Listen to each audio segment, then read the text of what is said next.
할렐루야. 예수 그리스도 이름으로 하나님 말씀 함께 나누시고 갖도록 하겠습니다. 오늘은 이제 형제들을 만난 요셉의 이야기 8번째 시간이 되겠습니다. 먼저 이제 들어가기 전에 단기 신학이 비록 2주지만 그 2주 기간 동안에 굉장히 많은 것들을 다루거든요. 근데 우리 청주교회에서 무려 6명이나 이 행사에 참여해가지고 수료를 하고 오셨습니다. 그 가운데는 딸하고 아빠하고 엄마하고 또 이렇게 같이 참여한 가정도 있고요. 또 우리 청년들이 또 3명이 또 이렇게 참여를 했습니다. 참 대견하죠? 네, 우리 하나님께서 그 마음을 다 헤아리시고 좋은 길로 인도하실 것으로 믿습니다. 자, 오늘 본문을 한번 읽어보시겠습니다. 저와 같이 교독하겠습니다. 제가 먼저 읽겠습니다. 때에 야곱이 애굽에 곡식이 있음을 보고 아들들에게 이르되 너희는 어찌하여 서로 관망만 하느냐.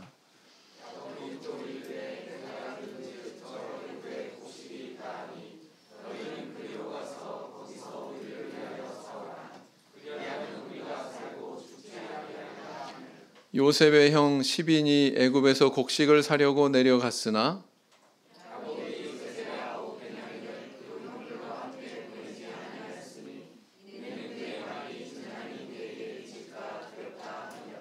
이스라엘의 아들들이 양식 사러 간 자 중에 있으니 가나안 땅에 기근이 있음이라.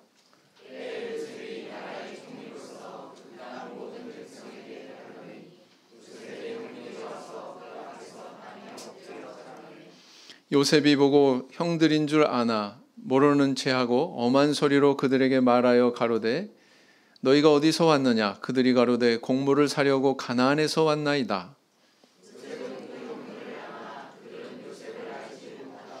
요셉이 그들에게 대하여 꾼 꿈을 생각하고 그들에게 이르되 너희는 정탐들이라.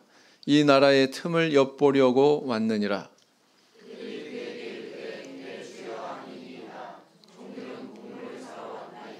우리는 다 한 사람의 아들로서 독실한 자니 종들은 정탐이 아니니이다.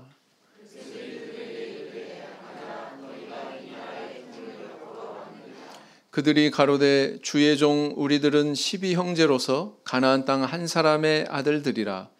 말째 아들은 오늘 아버지와 함께 있고 또 하나는 없어졌나이다.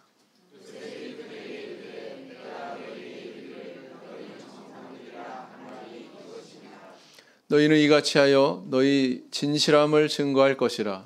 바로의 생명으로 맹세하노니 너희 말째 아우가 여기 오지 아니하면 너희가 여기서 나가지 못하리라.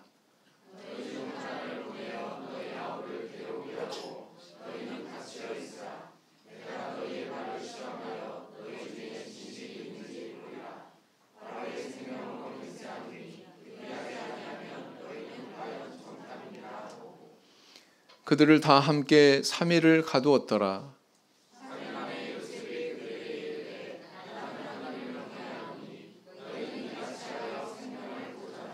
너희가 독실한 자이면 너희 형제 중 한 사람만 그 옥에 갇히게 하고 너희는 곡식을 가지고 가서 너희 집들의 주림을 구하고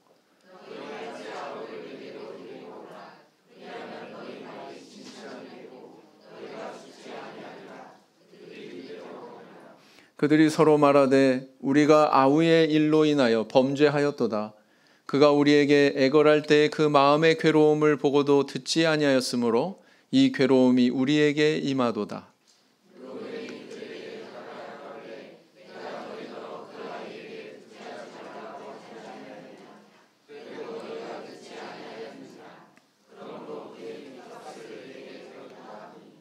피차간에 통변을 세웠으므로 그들은 요셉이 그 말을 알아들은 줄을 알지 못하였더라.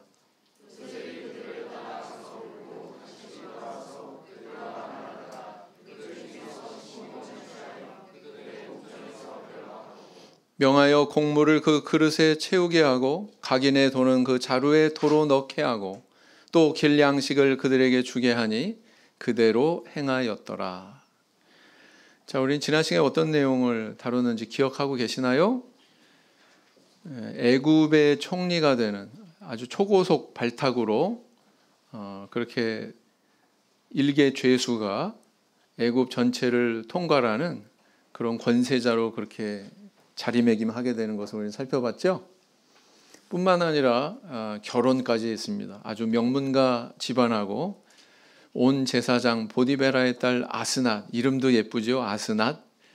네, 또 이렇게 결혼도 하고, 거기서 또 그친 게 아니었죠. 요셉이 이제 두 아들을 얻게 되는데, 첫째 이름이 뭐라고요? 므낫세. 그다음 둘째 이름이 뭐예요? 에브라임. 이렇게 자녀까지도 이렇게 낳게 됐다라는 것입니다. 아마도 그 므낫세가 잊어버리자, 망각 이런 뜻이라고 한 거 봐서 그 요셉이 그동안에 마음속에 가지고 있었던 그런 상처에 대해서 그가 어떤 심경의 변화가 있었는지를 알 수 있다, 이렇게 말씀드렸습니다. 또 에브라임도 마찬가지죠. 에브라임이라고 하는 이름은 창성함, 두 배의 창성함, 하나님께서 부어주신 그런 은혜에 대해서 고백을 하고 있죠. 그래서 이렇게 겉보기에는 뭔가 완전히 이렇게 치유받은 것처럼 그렇게 보일 수 있지만 사실은 아직 아니다. 네, 아직은 아니다. 요셉을 보면은 우리 성도님들의 삶은 어떻습니까? 요셉을 통해서 내 삶을 반추해 본다면 어떻습니까? 그동안 살아오시면서 여러 사람들에게, 여러 환경을 통해서 내게 주어졌던 그런 상처가 있다면 치유받고 계시나요? 오늘 본문에는 상처를 안고 살아가는 세 사람이 등장합니다. 오늘 본문에 한 사람은 요셉이고요, 다른 부류는 형들이고요, 그 다음 마지막 한 사람은 누구냐면 야곱입니다. 아버지 야곱. 네. 그래서 이런 것들을 우리가 어떻게 받아들이고 어떻게 생각해야 되나, 이런 것들을 좀 살펴보는 그런 시간이 될 것 같습니다. 자, 애굽의 양식을 구하러 내려간 야곱의 아들은 몇 명인가? 저는 어려운 문제는 절대로 안 냅니다. 제가 전에 청주에 부임하기 전에 한 달에 한 번 아니면 두 번 오기도 하고 그랬었잖아요. 그때 보면 올 때마다 성경 공부 시켜주세요, 이런 요구들이 있더라고요. 성경 공부에 굉장히 목말라 있는 교회가 청주교회구나. 그래서 이제 그 화요일 저녁에는 그래도 조금 성경에 대해서 알아들을 줄 아시는 분들을 겨냥해서 사경 예배 드리고 있는 거고요. 금요일 저녁에는 아주 초보인 분들까지도 귀 기울일 수 있는 그런 내용으로 지금 나가고 있습니다. 그렇기 때문에 뭐 어려운 거 하면 되겠어요? 이 밤에? 아니죠. 자, 몇 명이 내려왔습니까? 12아들 중에 베냐민은 아버지 곁에, 그리고 사라진 동생은 총리로. 그러면 몇 명이 내려온 거예요? 네, 10명이 내려온 거죠. 자, 애굽에 내려가지 않은 야곱의 아들은 누구인가? 4절에 어떻게 기록되어 있습니까? 베냐민. 베냐민이 막내죠. 네. 강흥 목자님 막내 아들 이름이 베냐민이에요. 넷째죠, 거기가. 넷째. 그래서 우리 강흥 목자님도 이경추 집사님과 어깨를 나란히 하시는 분이다. 요셉은 형제들 정탐꾼으로 몰아세워 며칠간 감옥에 가두었는가? 17절에 보니까 며칠 동안 가뒀어요? 네, 사흘 동안 가뒀습니다. 요셉이 형들에게 제안한 진실의 증거 방법은 무엇인가 그랬습니다. 제안한 게 아니죠. 그냥 일방적으로 어떻게 보면은 이렇게 해. 그 방법은 뭐냐면은 한 사람은 옥에 갇혀라. 그리고 집안 식구들의 줄임을 면하기 위해서 다 올려보내고, 그 다음에 내려올 땐 누굴 데리고 와라? 말제아우를 데리고 와라. 이렇게 이제 제안을 합니다. 근데 처음부터 이렇게 제안한 거 아니죠. 맨 처음엔 어떻게 제안했어요? 어떻게 행동했습니까? 먼저 다 감옥에 가뒀어요. 한 사람만 올라가서 말제 아들 데리고 와라. 막내 동생 데리고 와라. 이렇게 요구하죠. 네. 근데 가만 생각하니까 왜 이렇게 태도가 바뀌었을까요? 처음하고. 만약에 이 형들이 양식을 가지고 운송하지 않으면 집안 식구들 어떻게 되게 생겼어요? 굶어 죽게 생겼죠? 그러니까 이제 생각을 달리하게 된 거예요. 자, 르우벤과 형제들이 후회하고 가책을 느낀 것은 무엇인가? 21절에서 22절에 나와 있습니다. 어떤 걸 가책을 느꼈어요? 아우의 일로 우리가 범죄했다, 이 이야기를 합니다. 아우의 일은 뭘 얘기합니까? 요셉을 노예로 팔았던 그 과거사, 한참 됐을 거예요. 얼마나 됐는지 잠시 뒤에 살펴볼 건데, 근데 이런 말을 하고 있다라는 겁니다. 이 말을 요셉이 들었어요? 안 들었어요? 알아들었다고 그랬잖아요. 그죠? 네. 애걸할 때 듣지 않음으로 인해서 이 괴로움이 우리에게 임한다, 이렇게 얘기합니다. 이 괴로움은 옥에 갇히는 거. 그리고 지금 진퇴양난이에요. 시몬은 갇혀야 되죠. 그죠? 다른 형들 올라가서 다음에 또 양식이 또 필요할 텐데, 그럼 반드시 베냐민을 데리고 와야 되는데, 아버지는 이거 놓아줄까요? 안 놓아줄까요? 네, 아버지가 그냥 베냐민을 끼고 사니까. 네. 자, 그래서 드디어 애굽의 총리가 된 요셉 앞에 형들이 나타나서 이제 상면하게 되는 장면을 오늘 기록을 하고 있습니다. 애굽에서 형들을 만났을 때 나이가 어느 정도 됐을까요? 자, 요셉이 애굽에서 30세에 장가갑니다. 총리가 되고 장가갑니다. 그 다음에 7년의 풍년이 끝나게 되었을 때니 그때가 37세겠죠? 그 다음에 흉년이들은 첫 해는 물론 38세고, 요셉이 나중에 그 야곱과 이제 재회하게 돼가지고 정체도 다 이제 드러나게 되고, 그때 뭐라고 그러냐면은 아직 5해 흉년이 남았습니다, 이렇게 얘기했다고요. 그러니까 흉년이 들은 지 1년 내지 2년 그 사이에 이제 형들하고 이렇게 만나게 되었겠구나라는 걸 추정을 할 수가 있죠. 네. 만약에 그렇다면은 뭐 한 38세, 39세 요 무렵이었다는 것입니다. 그러면 17세 소년의 때에 종으로 팔렸으니까 몇 년 만에 만난 거예요, 형들을? 네? 21년이나 22년 만에 만난 거죠. 그러니까 못 알아봤겠죠.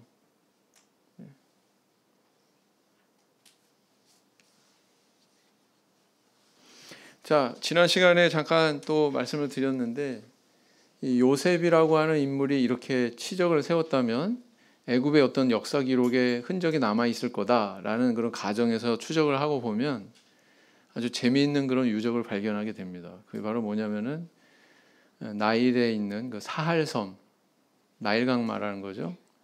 거기에 이모탭에 관한 내용을 기록하고 있는 석비가 있습니다. 여기에 있는 내용이 뭐냐?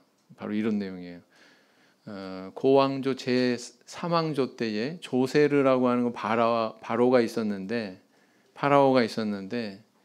그때의 제상이자 건축가다. 그리고 이 사람이 최초로 계단식 피라미드를 설계한 인물이다. 그리고 또 의술과 천문학과 철학에도 뛰어난 그런 천재였다, 이렇게 기록하고 있단 말이에요. 네. 이게 바로 누구로 추정한다고요? 네, 이 사람이 요셉이 아니었느냐, 이렇게 추정을 한단 말이죠. 이모탭, 요셉 발음도 비슷하다고 그랬잖아요. 네, 모음으로 따지고 보면. 네. 그래서 그 동상이 있는데 항상 파피루스를 무릎 위에다 올려놓고 언제나 백성들에게 뭔가를 이렇게 읽어줄 준비가 되어 있는 그런 모습으로 저렇게 항상 새겨져 있다고 합니다. 나중에 이제 이 우상화되죠. 이모탭이라고 하는 이 인물이 우상화됩니다. 어떤 우상으로? 병을 고쳐주는 그런 신으로. 애굽 사람들이 추앙하는 그런 신 중에 하나입니다, 이모탭이. 이게 사카라라고 하는 지역에 있는 그 곡식 창고 유적이죠. 애굽에 남아 있는 이렇게 계단을 통해서 쭉 내려가면 밑에 사무 보는 데스크도 있다고 그랬습니다. 그래서 이런 계단으로 이렇게 내려가는 것이 굉장히 오래된 기술이구나. 계단을 만든다는 것도 굉장히 오래된 기술이구나라는 걸 알 수 있는데, 저렇게 계단을 만들어 본 경험으로 아마도 계단식 피라미드를 설계하지 않았느냐 이렇게 이제 추정을 하는 거죠. 그래서 사카라라고 하는 지역이 지금 보시는 항공 사진의 저 부분인데요. 중간중간에 이렇게 구멍 뚫려 있는 거는 다 지하 창고로 내려가는 계단이 시작되는 지점이고요. 저 뒤쪽에 뭐가 보이세요? 피라미드가 보이죠? 근데 우리가 알고 있는 그냥 매끈하게 이렇게 세워진 그런 피라미드가 아니고 계단식으로 된 저런 피라미드입니다. 저거를 설계한 인물이 또 저 곡식 창고도 지었고 라는 거죠. 그래서 요셉이라고 하는 인물이라면 가장 적절하게 또 매칭시켜 볼 수 있지 않나, 성경에 기록하고 매칭시켜 볼 수 있지 않나라는 거죠. 너무나도 많은 부분에서 일치한다. 저기 빨간 그 사각형 안에 들어가 있는 내용들이 바로 우리가 주목해서 볼 일이란 말이에요. 이게 다 성경의 기록과 일치하는 내용이죠. 네. 지난 시간에 이거는 자세히 살펴봤습니다. 그래서 이제 요셉 한 사람이 애굽에 끼친 영향이 지대했다. 인생의 어떤 목적이 이런 데 있을까요? 뭐 총리가 되고 역사적으로 커다란 치적을 남기고 그런 사람들은 굉장히 제한이 돼요. 그죠? 근데 그게 목적이 아닌 것 같아요. 오늘 본문을 보면 요셉이 총리가 돼가지고 인생의 어떤 숙제를 해결하는 굉장히 중요한 발걸음을 떼는 것을 보게 됩니다. 그것은 바로 형들하고의 만남이었죠. 형들하고의 만남. 형들하고의 만남이 어떻게 이루어졌습니까? 자, 기근이라는 환경, 야곱의 아들들이 애굽에 내려가는 것, 요셉을 만나게 되는 일련의 과정에서 알 수 있는 것을 이야기해보자. 뭘 알 수 있습니까?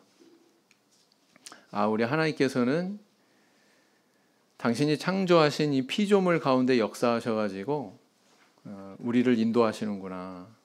하나님의 섭리를 이루는 도구로 쓰시는구나. 하나님께서 창조하신 피조물을.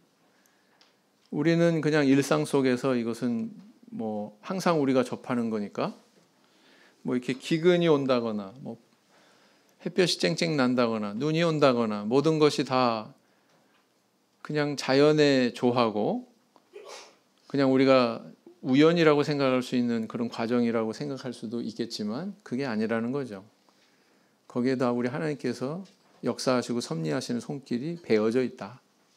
배어져 있다. 우리가 접하는 모든 순간에, 모든 장소에, 모든 상황에. 그래서 그런 것들을 현저하게 잘 보여주는 성경이 있는데요. 요나서죠. 요나서 1장 4절에 보시면 읽어보겠습니다. 시작. 여호와께서 대풍을 대작하여 배가 거의 깨어지게 된지라 그랬어요. 요나가 도망가니까 이런 막 흔들어 놓으시는 거지. 바람 부는 거 우연이었어요? 아니었어요. 요나를 다시스로 가지 못하게 하기 위해서 방해하신 거죠. 그 다음 1장 17절 읽어보겠습니다. 시작. 여호와께서 이미 큰 물고기를 예비하사 요나를 삼키게 하셨으므로 요나가 3일 3야를 물고기 배에 있으니라 그랬어요. 그 다음 4장 7절 읽어보겠습니다. 시작. 하나님이 벌레를 준비하사 이튿날 새벽에 그 박넝쿨을 씹게 하시매 곧 시드니라. 그 박넝쿨의 그 잎에 의지해서 그늘을 얻고 거기서 쉬던 요나가 이로 인해서 이 벌레가 이 박넝쿨을 씹어가지고 시드는 바람에 더 이상 이제 햇볕을 피하지 못하게 됐죠. 그러면서 이제 하나님께서 이제 교훈을 주십니다. 네가 이렇게 박농쿨 하나도 이렇게 아끼는데 하물며 이 니느웨 성 안에 사람들 중에 좌우를 분별하지 못하는 사람이 몇 명이냐. 예? 그러면서 그들에게 베푼 그런 긍휼에 대해서 정당하다. 이렇게 하나님께서 이제 요나에게 교훈을 주시잖아요. 이런 거 하나하나를 보면 뭘 느끼세요? 우리 성도님들 움직이시는 한순간에도 우리 하나님께서 그냥 지나가시는 게 아니고 다 거기에 나를 겨냥한 어떤 뜻을 품고 섭리하시고 인도하시고 계신다는 것을 우리는 알아야 되겠죠. 사람한테는 안 그래요? 사람한테는 영향이 안 미쳐져요? 당연히 미쳐지죠.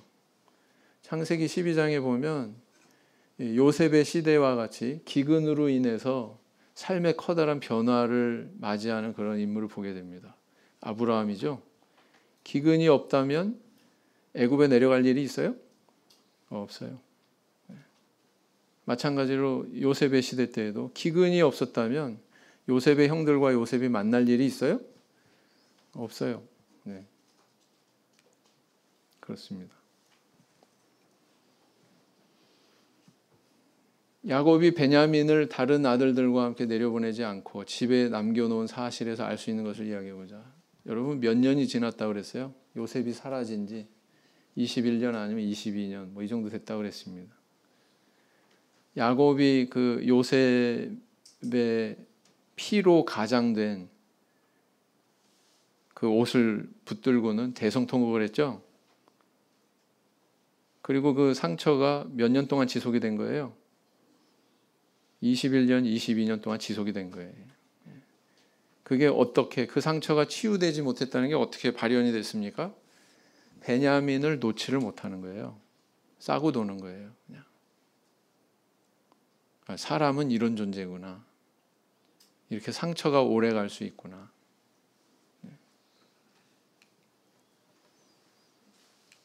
그래서 이 야곱에 대해서 저희들이 공부할 때 제가 잠깐 언급을 했는데요. 야곱이 도대체 왜 이런 억울한 일을 당해야 되나, 이런 상처를 안고 트라우마를 안고 20여 년의 세월을 보내야 되나. 사실은 그가 살아온 과거사와도 관련이 있다라는 것입니다. 아버지 속이고 형 속이고, 그렇죠? 네. 야곱이 그랬더니 정작 자기가 또 자식들한테 이렇게 속임당하고 고통당하고 그러지 않습니까? 그럴 수 있다. 그래서 이런 트라우마가 이렇게 오래 갈 수가 있구나라는 것을 알 수가 있습니다. 우리 성도님들 신앙생활하지만 사실 하나님 은혜를 체험하면 치유받을 수 있거든요. 하나님 은혜는 이미 많이 받아요. 근데 내가 은혜 받는 것에 대한 깨달음이 없고 발견이 없으면 상처가 치유가 안 됩니다. 치유가 안 되는 게 어떻게 나타나냐면 10년 지나고 20년 지나고 30년 지났는데 과거 얘기 똑같은 얘기 또 해요. 그러면서 눈물 흘리기도 하고요. 누구 원망하기도 하고요. 화내기도 하고 그래요. 지금 그 사람은 없는데 눈앞에. 그런 분 계세요? 안 계세요? 그러면 아직 치유받은 거 아닙니다. 하나님 은혜 제대로 발견한 게 아니에요. 그렇다고 하나님 은혜가 없는 거 아니죠? 이미 충분히 받았어요. 근데 본인이 눈을 열어서 그걸 볼 줄 모르기 때문에 그렇습니다. 우리 성도님들은 어떠세요? 깨달으셔야 됩니다. 그리고 이제 이 야곱이 이렇게 그 트라우마를 안고 상처를 안고 사는 그런 모습을 보면서 이 아들들도 굉장히 괴로웠을 거라고요. 네. 그렇다. 우리는 다 고슴도치와 같다. 서로 찌르면서 상처 주면서 그렇게 살아가죠. 네. 자, 세 번째. 요셉이 형들을 만나 절을 받는 순간 그가 생각해낸 과거의 꿈은 무엇인지 이야기해보자. 이거는 잘 알고 계시죠? 네. 두 개의 꿈을 꿨었습니다. 하나는 뭐냐면은 해와 달과 11별이 자기한테 절하는 거. 다른 것은 형들의 곡식단이 자기한테 절하는 거. 그 꿈을 생각해냈다는 거예요. 요셉이 어느 순간에 생각해냈습니까? 형들이 애굽에 와서 자기 앞에 머리를 조아리고 엎드렸을 때, 그때 이제 이걸 생각해내게 된 거죠. 그것을 딱 체험하는 순간 요셉은 뭘 깨달았을까요? 내가 과거에 붙들고 있었던 하나님이 주셨던 꿈대로 이대로 실현이 됐구나. 내가 꾼 꿈은 개꿈이 아니었어. 계시적인 꿈이었어. 그죠? 그거 깨달았을 거예요.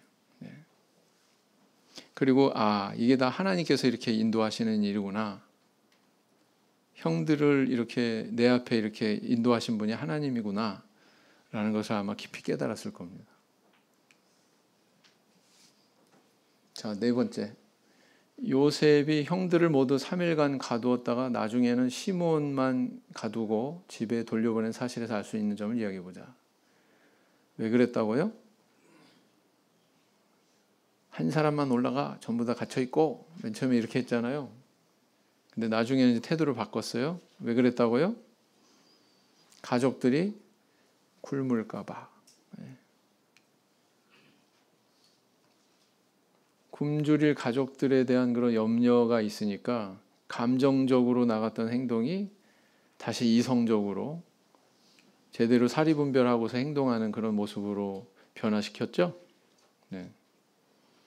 그래서 요셉은 참 사려성 있는 사람이었구나 라는 것을 알 수가 있습니다.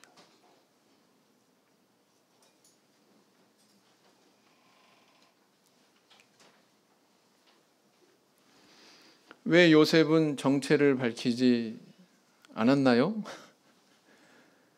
왜 형들 앞에서 정체를 밝히지 않았을까요? 정체 밝히지 않은 걸로 봐서 상처가 다 치유가 된 것 같아요? 안 된 것 같아요? 안 됐죠? 그죠? 이 용서라고 하는 것도요,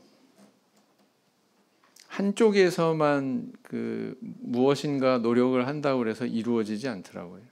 양쪽에서 다 손바닥이 딱 이렇게 쫙 맞아 떨어져서 용서하는 사람이 용서하고 용서받는 사람이 용서받아야 이게 가능한 거더라고요. 근데 그 두 가지 두 양방향에서 뭐 한쪽에서 충족이 안 되면은 용서가 안 되는 거더라고요. 요셉을 보면 또 그런 걸 알 수가 있죠. 요셉이 베냐민을 발견할 수 없었어요. 형들이 애굽에 내려왔을 때 어떤 생각이 들었을까요? 내 동생 베냐민 맞아? 이런 의심이 있었을까요? 없었을까요? 충분히 있을 수 있죠. 그래서 그런 의심을 해소하기 전에는 뭐 용서할 수 있겠습니까? 그 마음이. 그러니까 이제 형들한테 이렇게 대하는 거예요. 엄하게. 그리고 이제 제안을 하죠. 베냐민을 데리고 와라. 무사한지 내 눈으로 확인해 보고 싶다라는 뜻을 담고 있는 거죠. 그래서요, 상처가 있으면 어떤 사람은 시간이 지날수록 없어지는 건 아니에요. 그냥 덮었다고 그래서 여러분들 병 걸리면 그냥 덮고 있으면 안 되잖아요. 병원 가서 치료해야 되잖아요. 그죠? 우리 영혼도 마찬가지라고요. 뭐 상처가 있으면 그냥 덮는다고 참는다고 감내한다고 그게 해결이 안 돼요. 상황의 변화도 없고 아무것도 변화가 없으면 노력도 없고 그러면 해소가 안 된다니까요. 요셉을 보세요. 형들에 대한 의심, 그 의심을 통해서 속에 분노가 있죠? 분노가 있어요. 그 다음에 아버지 야곱한테는 뭐가 있어요? 공포가 있어요. 이 베냐민마저 이름은 어떻게 하나. 과거의 그 상처로 인해서 아버지인 야곱은 그런 식으로 발현이 됐어요. 그 상처가. 어떤 사람은 분노하고 어떤 사람은 막 고통하면서 그냥 그걸 끌어안고 살아가는, 불안과 공포 속에서 살아가는 그런 사람들 있죠. 그 다음에 또 다른 부류 형들은 어떻게 살았어요? 5번에 보시면 나옵니다. 르우벤이 장자죠. 형제들이 가책을 느낀 사실에서 그들이 받은 양심적 고통에 대해서 얘기하고자 그랬어요. 20여 년이 지났어요. 21년 아니면 22년 동안 이 양심의 가책과 고통 속에서 살아왔다고 하는 것을 분명히 보여주고 있습니다. 왜요? 그 20여 년 전의 일을 상기시키잖아요. 그러면서 우리가 그때 이거 잘못한 것 때문에 지금 이 고통이 우리한테 임하는 거다. 이렇게 얘기하잖아요. 왜 그래야 됐을까? 한편으로 생각하면은 내가 한 5년 전에 누구 양을 내가 훔쳐다가 잡아먹었는데 그러니까 내가 지금 이런 일을 당하는 거 아닌가? 이렇게 생각할 수도 있을 거 아니에요. 그죠? 누구한테 해코지했는데 그게 지금 남한테 몇 년 전에 해코지했는데 그게 지금 나한테 이렇게 보응이 이루어지나 보다. 이렇게 얘기하지 않았다는 거예요. 정확하게 20여 년 전에 자기 동생한테 한 그 일 때문에 자기들이 지금 이 일을 당하고 있다. 이렇게 지금 생각하고 있거든요. 형들 마음속에는 그 범죄한 것으로 인해서 죄책감으로 인해서 뭘 안고 살았어요? 양심의 고통을 안고 살았어요. 그래서 고슴도치 같아요. 사람들은 다. 이게 야곱 집안에만 얘기는 아닙니다. 우리 성도님들 가정도 그럴 수 있습니다. 가장 사랑을 경험해야 되는 가족들한테 상처받을 수 있고요. 그것 때문에 수십 년 동안 아파하면서 살아가고요. 해소도 안 되고요. 깨닫지 못하니 백날 얘기해봐야 그렇지 않습니까? 그럴 수 있다는 거예요. 우리의 삶이. 돌파할 수 있는 방법은 어디에 있느냐? 요셉과 같은 길을 가야죠. 그게 중요하기 때문에 뭐보다 중요해요? 애굽의 총리 되는 것보다 중요하기 때문에 가뭄의 위기에서 극복하게 하는 치적을 나타낸 것보다 더 중요하기 때문에 성경에서 이렇게 장문으로 이렇게 다루고 있는 거예요. 사실은 그게 우리 삶 속에 더 중요하기 때문에. 그렇죠? 우리 성도님들은 어떠세요? 상처 치유받고 계시고 또 치유해주고 계십니까? 부모님들은요, 용기가 있어야 돼요. 어떤 데 용기가 있어야 되냐면 자녀들한테 잘못했다 소리 하는데 주저하면 안 됩니다. 용기가 있어야 됩니다. 야, 이거는 내가 잘못한 거야. 미안하다. 그렇게 사과하고 계십니까? 자녀들도요, 부모님한테 할 도리를 해야 됩니다. 부모님이 나한테 해주는 것보다 훨씬 못하게 내가 살아가면 부모님들이 굉장히 슬퍼합니다. 그렇죠? 그래서 이렇게 가족 간에 먼저 서로 자기 죄를 고백하고 깨닫고 인정하고 이런 모습들이 있어야 이런 상처가 치유가 될 수 있다라는 거죠.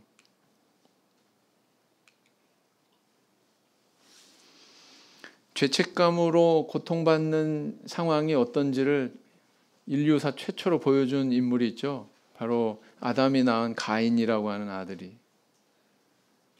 읽어보시겠습니다. 시작. 가인이 여호와께 고하되 내 죄벌이 너무 중하여 견딜 수 없나이다. 주께서 오늘 이 지면에서 나를 쫓아내시온즉 내가 주의 낯을 배웁지 못하리니 내가 땅에서 피하며 유리하는 자가 될지라. 무릇 나를 만나는 자가 나를 죽이겠나이다. 가인이 동생을 이렇게 죽인 다음에 고통을 호소합니다. 너무 중해서 내가 견딜 수 없습니다. 아마 요셉의 형들도 아마 이랬을 거예요, 심정이. 뿐만 아니라 불안의 공포가 그를 엄습했는데 뭐냐면은 누군가 내가 만나는 사람이 내가 내 아우 죽인 것처럼 나를 죽이면 어떡하지? 이런 공포에 떨었다는 거예요. 그래서 이렇게 죄책감은 이런 상처를 낳는다. 이렇게 악영향을 미친다라는 거예요. 그래서 이 잠언에 이런 말씀이 있죠. 28장 1절 읽어보시겠습니다. 시작. 악인은 쫓아오는 자가 없어도 도망하나 의인은 사자같이 담대하니라 그랬어요. 28장 13절 시작. 자기의 죄를 숨기는 자는 형통치 못하나 죄를 자복하고 버리는 자는 불쌍히 여김을 받으리라 그랬습니다. 그래서 이 요셉의 이야기를 통해서 형과의 그런 상면하는 내용을 통해서 우리에게 주시는 음성이 있다면 이런 것이겠죠. 나는 하나님 말씀이 공의대로 실현되는 것을 체험한 간증이 있는가. 요셉이 애굽의 총리가 되고 큰 공을 세우고 사람들은 결과만 봐요. 결과만. 근데 그게 우연히 그 자리에 간 게 아니고 그 일을 해낸 게 아니죠. 엄청난 과정이 있었습니다. 그것도 황금기에, 인생의 황금기. 20대 때 가장 쓰라린 그런 고난의 길을 걸어야만 됐다. 그런 인물이 바로 요셉이었다라는 것입니다. 근데 결국은 실현됐잖아요. 꿈대로 실현됐습니다. 나는 하나님이나 사람 앞에 모든 죄를 고하고 양심의 자유를 누리고 사는가. 이 형들을 보고 우리가 반추해 볼 때 그렇습니다. 나는 타인에 대해서 은밀한 사랑을 베풀며 살고 있는가. 요셉을 보면 그런 모습을 많이 발견하게 되죠. 요셉한테는 굉장히 사려 깊은 그런 행동이 있기 때문에 그런 마음이 있었기 때문에 이렇게 애굽의 총리도 되고 이런 일을 할 수 있었다 이렇게 볼 수가 있습니다. 그래서 이런 요셉의 모습을 쫓아서 우리도 그런 삶을 살아야 되겠다라는 것이죠. 오늘 여기까지 살펴봤습니다. 묵상 기도하시겠습니다.